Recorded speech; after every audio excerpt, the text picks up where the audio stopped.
அன்னைக்கு ஒரு நாள் காலையில ஃபிளவரானுக்குலாம் ஃபுட் போட்டுட்டு இருந்தேன். லாஸ்ட் பிரீடான கம்ஃபர்ட் டேங்க்ல ஃபீமேல காணோம். எங்கன்னு தேடினா ஃபில்டருக்கு ஒரு மூலையில தலையில கிடந்தது.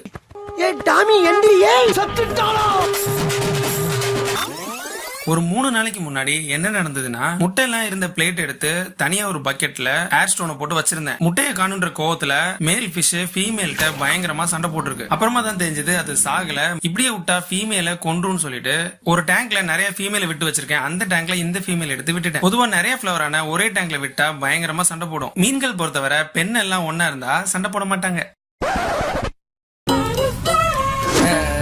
மனுஷங்களையும் பெண்கள்லாம் ஒன்னா இருந்தா சண்டை போட மாட்டாங்க. பயத்துல குரல் சின்ன வயசு மாதிரி ஆயிடுச்சு. இதுக்கு இடையில அந்த வாளியில வச்சிருந்த எந்த முட்டையுமே ஃபெர்டிலைஸ் ஆகல. அதுக்கு காரணம் இந்த மேல் தான். பேராகி 2 நல்ல முட்டை போட்டதுனால முட்டைய ஃபெர்டிலைஸ் பண்றதுக்கு அது தயாரா இல்லாம இருந்திருக்கலாம். ஆனா இந்த மேல் இன்ஃபெர்டைல்னு மட்டும் நினைச்சிடாதீங்க. அந்த பெண் மீனோட அப்பாவே அதுதான். என்னடா சொல்ற?